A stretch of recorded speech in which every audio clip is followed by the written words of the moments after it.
Então, pessoal, continuando aí com características de funções, eu tenho também a função sobrejetora e a função injetora. Quando que uma função é sobrejetora? Quando todo y que pertence a B é imagem de pelo menos um x que pertence a A. Então eu tenho uma função sobrejetora. Então todo y que pertence a B, ou seja, o contradomínio, é imagem de pelo menos um y que pertence a A. Ou seja, a gente pode dizer que a imagem dessa função é todo o contradomínio. Ok?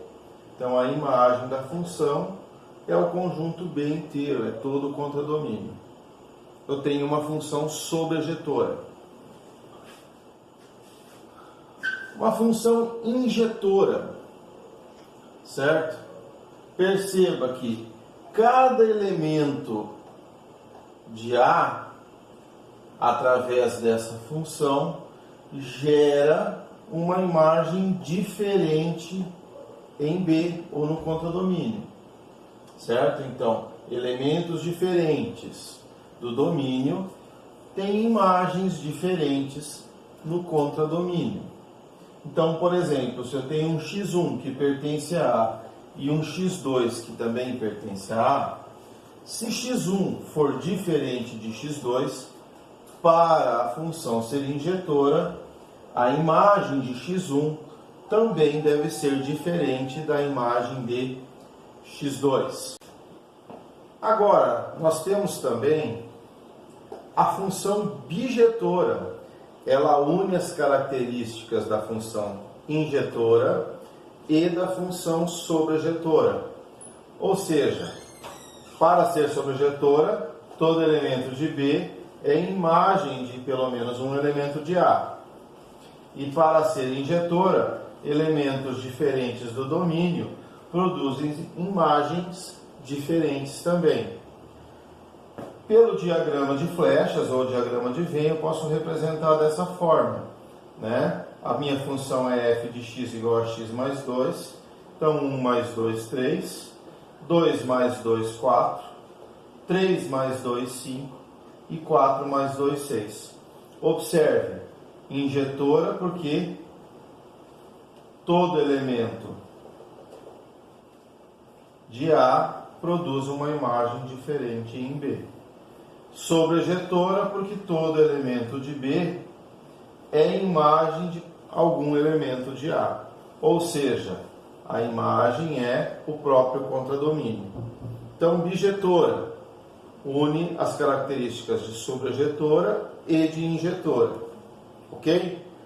Lembrando ainda em tempo, às vezes vocês vão estudar em alguma outra literatura, os nomes mudam um pouquinho.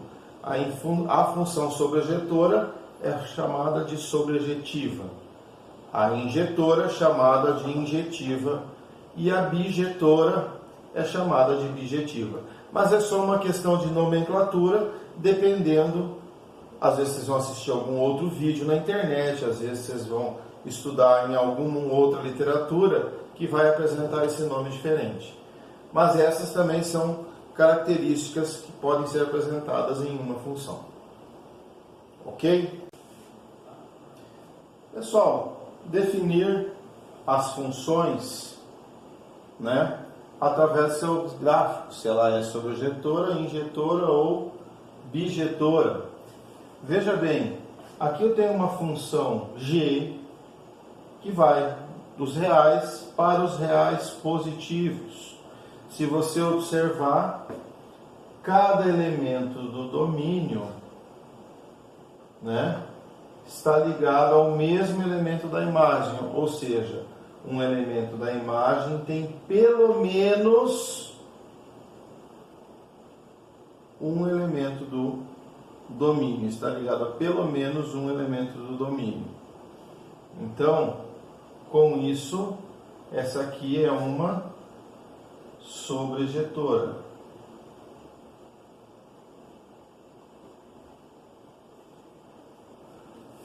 Vamos ver essa outra aqui.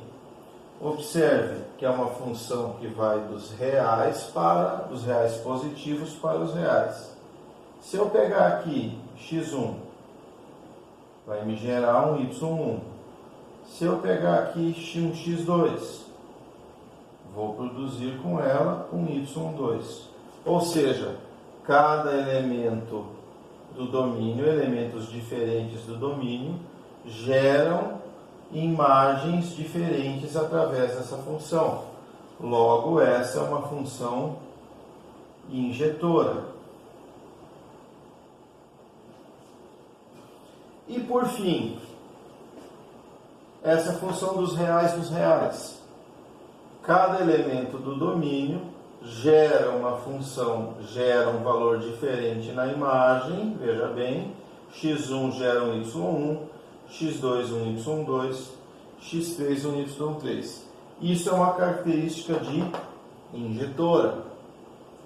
Agora, cada elemento também tem que estar ligado a um elemento diferente do domínio. E cada um tem uma ligação, ou seja, como essa função não está limitada, o domínio,